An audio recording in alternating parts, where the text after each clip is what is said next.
అతిసార వ్యాధి తగ్గుముఖం పట్టిందని అధికారులు ప్రకటించినా ఏమాత్రం అదుపులోకి రాలేదు. కోరలు సాచిన అతిసార ఓ వృద్ధురాలిని బలి తీసుకుంది. వాంబే కాలనీకి చెందిన గురువమ్మ అనే వృద్ధురాలు అతిసార లక్షణాలతో చికిత్స పొందుతూ మృతి చెందిందని కుటుంబ సభ్యులు తెలిపారు. వాంబే కాలనీని వణికిస్తున్న అతిసార ఏమాత్రం తగ్గుముఖం పట్టలేదు. అతిసార బారిన పడి వాంబే కాలనీ ఎఫ్ బ్లాక్లో 109 ఇంట్లో నివసించే గురువమ్మ అనే వృద్ధురాలు మృతి చెందింది. వాంబే కాలనీలో గత వారం రోజులుగా అతిసార వ్యాధి విజృంభిస్తున్న అధికార యంత్రాంగం సరైన చర్యలు చేపట్టడం లేదనే విమర్శలు వ్యక్తమవుతున్నాయి. గురవమ్మ గత 6 రోజులుగా అతిసార లక్షణాలతో బాధపడుతోందని, చికిత్స చేయించినా ప్రయోజనం లేకపోయిందని కుటుంబ సభ్యులు తెలిపారు.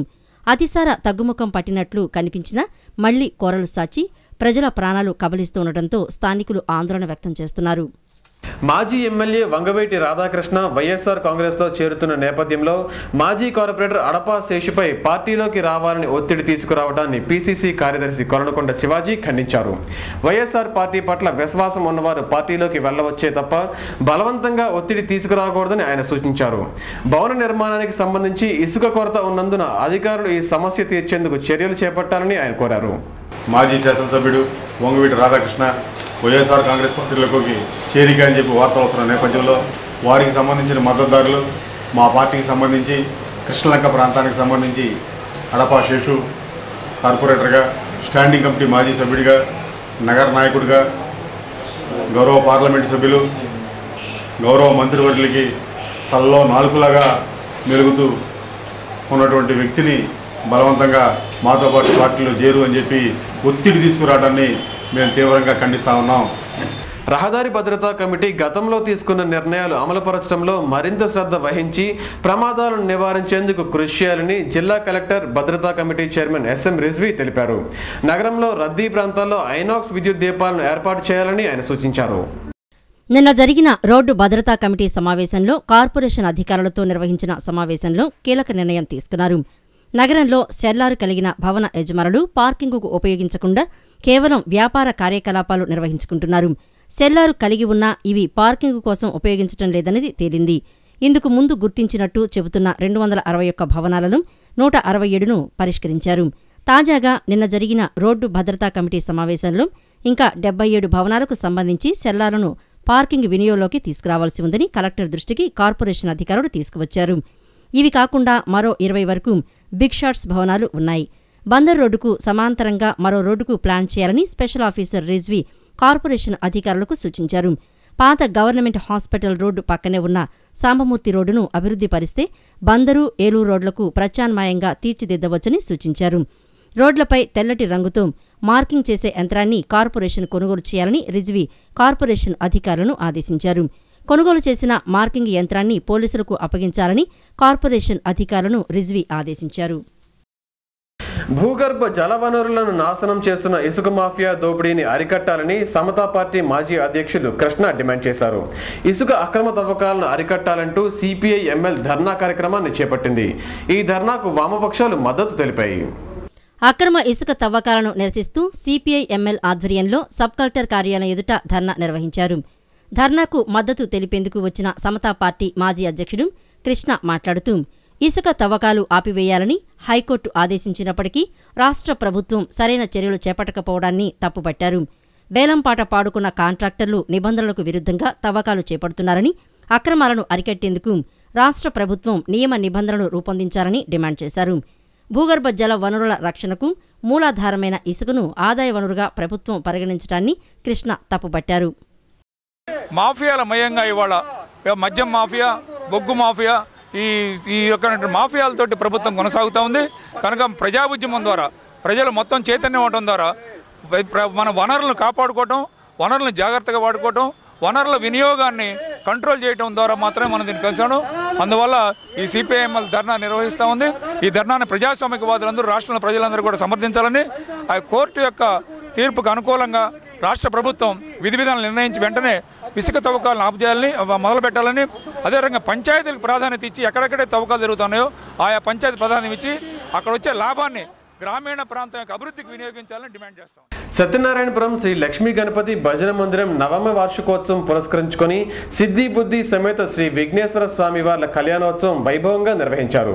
భక్తులు విశేష సంఖ్యలో ఈ కళ్యాణోత్సవంలో పాల్గొని విఘ్నేశ్వరునికి ప్రత్యేక పూజలు చేశారు.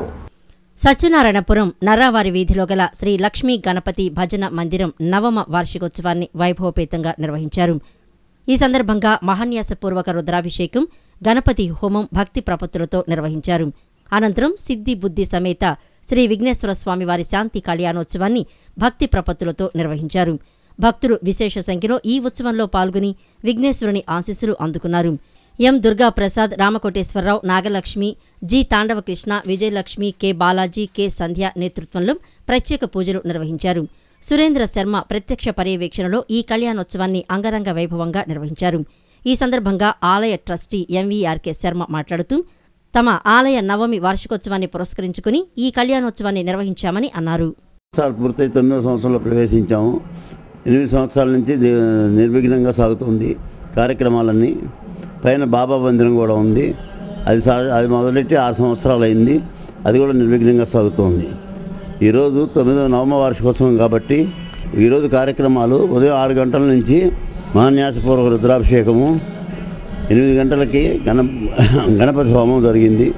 10 గంటల నుంచి శ్రీ సిద్ధి బుద్ధి సమేత శ్రీ విఘ్నేశ్వర స్వామి వారి కళ్యాణ మహోత్సవం జరుగుతుంది. కాబట్టి భక్తులందరూ ఇచ్చేసి ఈ కార్యక్రమం జయప్రదం చేయగోరుతున్నాం. ఈ రోజు లైఫ్ స్టైల్లో ఒక చిన్న టిప్.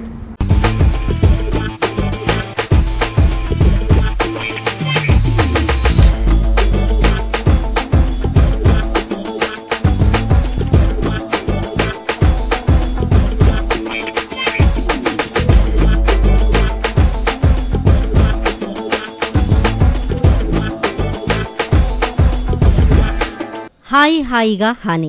ఏంటి హాయి హాయ్ అంటూనే హాని అంటున్నారా? నిజమేనండి. ఎందుకంటే ఏ చిన్న పార్టీ అయినా ఫంక్షన్ జరిగినా వచ్చిన వారందరికీ కూల్ డ్రింక్స్ ఇవ్వడం అనేది నేడు ఒక ఫ్యాషన్ అయిపోయింది. సాఫ్ట్ డ్రింకులు చల్లగా గొంతు దిగుతుంటే ఎంతో హాయిగానే ఉంటుంది.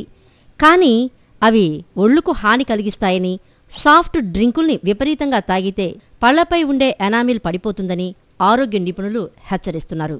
మరిది హానికరమే కదా. అలాగే సాఫ్ట్ డ్రింకులు తాగడం వల్ల ఏ హాని ఉండదని, వాటిలోని చక్కెర వల్లే బరువు పెరుగుతారని చాలామంది భావిస్తూ ఉంటారు. ఇది నిజమేనేమో కావచ్చు, కానీ పళ్ళు పాడవుతాయి. సాఫ్ట్ డ్రింకుల్లోని సిట్రిక్ యాసిడ్ లేదా ఫాస్ఫోరిక్ యాసిడ్ వల్ల పళ్లకు హాని జరుగుతుందనేది సత్యం. కోలా డ్రింకుల కంటే నాన్ కోలా డ్రింక్స్లో యాసిడ్ తక్కువగా ఉంటుంది. అవి పళ్లను ప్రభావితం చేస్తాయని వారు వివరించారు. మరి ఇప్పటికైనా మీకు అర్థమైందనుకుంటాను. ఈ హాయి హాయిగా హాని అనే పదానికి ఓకే, ఇక నుంచైనా కూల్ డ్రింక్స్ వాడకాన్ని తగ్గిస్తే హ్యాపీ.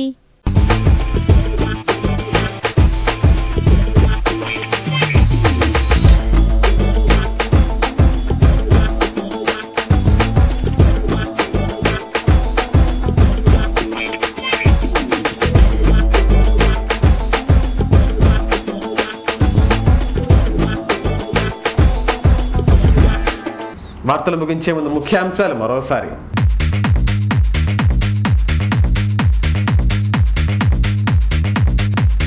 వాంబే కాలనీలో కోరలు సాచిన అతిసార, వృద్ధిరాలి మృతి, పెరుగుతున్న వ్యాధిగ్రస్తులు.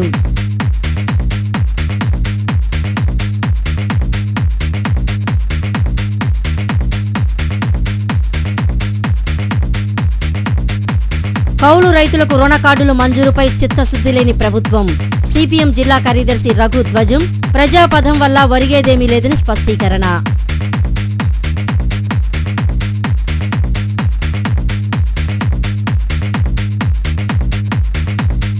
న్యూజిలాండ్లో నగర విద్యార్థి దుర్మరణం, విషాదంలో కుటుంబ సభ్యులు.